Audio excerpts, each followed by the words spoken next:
Otoritas Jasa Keuangan OJK menerima laporan terdapat 238 perusahaan investasi yang ditengarai bukan merupakan perusahaan yang berada di bawah pengawasan OJK dan mereka menawarkan produk investasi tanpa izin dari regulator.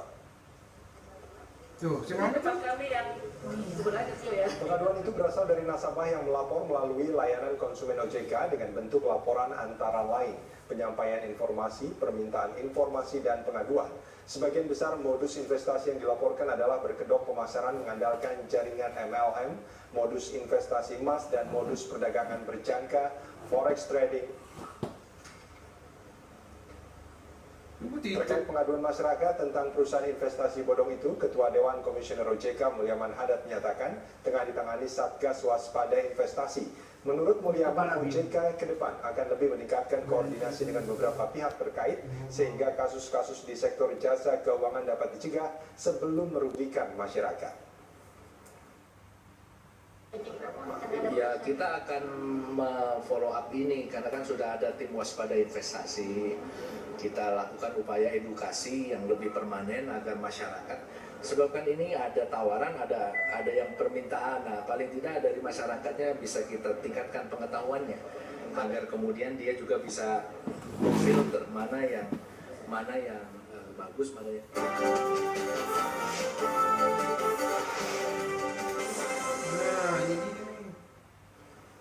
Ratusan perusahaan investasi tak berizin itu juga diduga menawarkan produk investasi dengan menggunakan tokoh masyarakat atau tokoh agama yang seolah-olah mengendorse produk mereka. Lantas bagaimana OJK menangani banyaknya perusahaan investasi tak berizin itu dan modus-modus seperti apa yang paling banyak dilakukan perusahaan itu?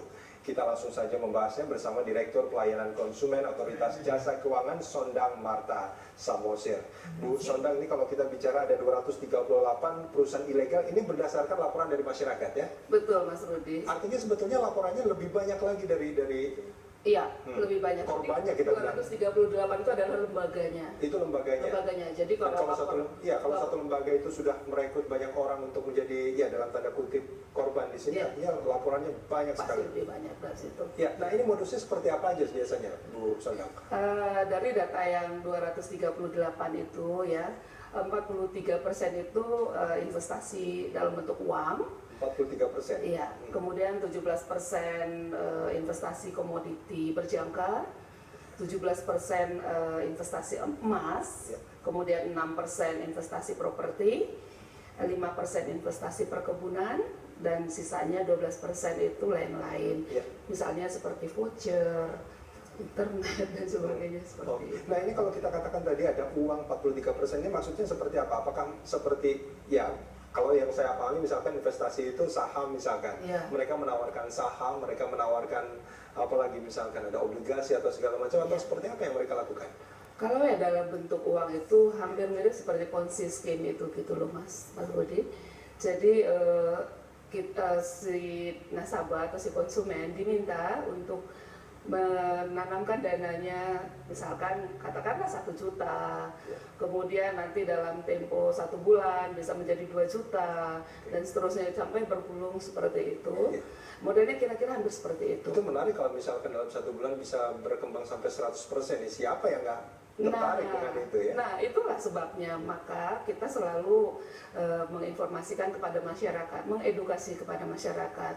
Kalau kita memang mempunyai dana, mau diinvestasikan, kita harus lihat 3 hal. Apa itu? Yang pertama, legalitasnya. Legalitas tempat kita mau menanamkan investasi. Kemudian yang kedua tentunya adalah risikonya. Ya, risikonya. Dan yang ketiga, imbal hasilnya itu wajar apa enggak sih? Nah itu yang perlu kita lihat. Kalau imbal hasil itu wajar atau tidak wajar, ini ukuran wajarnya gimana, Bu Sondang? Contohnya misalkan kalau kita menanamkan dana di deposito, sekarang bunganya berapa sih 1 tahun?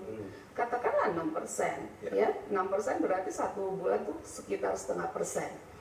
Kalau ada yang menawarkan 10% 1 bulan, kita pantas curiga. 10% saja sebetulnya harus pantas curiga.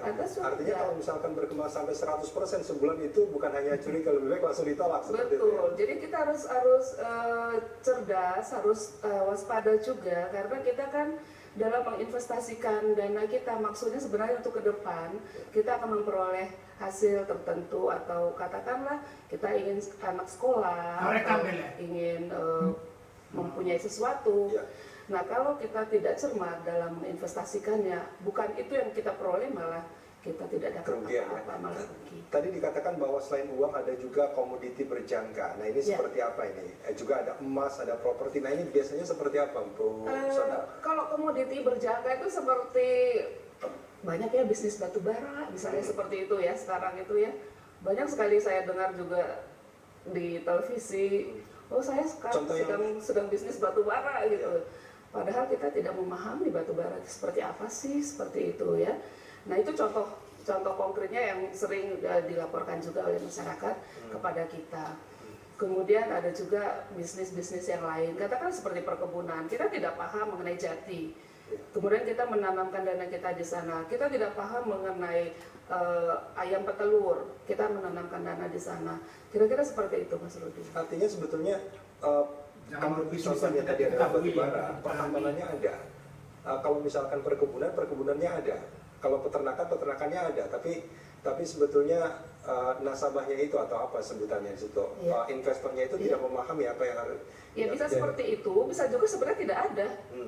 Ya, jadi katakanlah seperti yang dikatakan oleh Pak Mulyaman Hadad, bahwa ini sebenarnya kan MLM ya, jadi semacam multi level marketing. Jadi ada yang menawarkan ini ada bisnis batubara loh di sana, di Kalimantan misalnya kan. Artinya sebetulnya pertambangannya juga nggak ditunjukin gitu pada calon investor. Betul. Tetapi yang ditunjukin adalah foto-foto, gambar-gambar. Jadi memang dalam investasi ilegal seperti ini yang dipakai adalah Thomas dan toga. Apa itu? Toko masyarakat dan toko agama. Biasanya seperti itu gitu. Jadi masyarakat jadi yakin, oh Bapak sana aja mau, apalagi kita misalnya seperti itu. Iya, dan itu sering kali dilakukan. Iya, modusnya seperti itu. Biasanya menggunakan Thomas dan toga tadi ya, tokoh masyarakat dan tokoh agama tadi. Iya. Nah, kalau kita ini kan ada perusahaan-perusahaan yang disebut ilegal. Ini sebetulnya perusahaannya ilegal atau sebetulnya bisnisnya yang ilegal, Bu Sonda? Sebenarnya bisa dua-dua, bisa juga hanya bisnisnya yang ilegal. Sehingga kita selalu mengatakan, kalau suatu perusahaan hanya mempunyai SIU, ya, dia bukan berarti bisa menjadi suatu perusahaan yang bisa menghimpun dana masyarakat atau melakukan investasi. Nah, itu bagaimana kalau mengeceknya bahwa dia itu sebetulnya punya kewenangan untuk menghimpun dana masyarakat, gimana caranya Bu Sana? Nah, jadi sejak 2013, jadi setahun yang lalu lah, 21 Maret kita sudah melakukan press release kepada seluruh masyarakat mengenai tips-tips waspada untuk berinvestasi. Kemudian yang kedua, kita juga melakukan edukasi dengan melakukan edukasi yang massal, yang masif, komprehensif. Kemudian yang ketiga, kita membuka atau launching layanan konsumen OJK 500 655. Oke, kita akan sambung ini di segmen berikut nanti, Bu Sonda.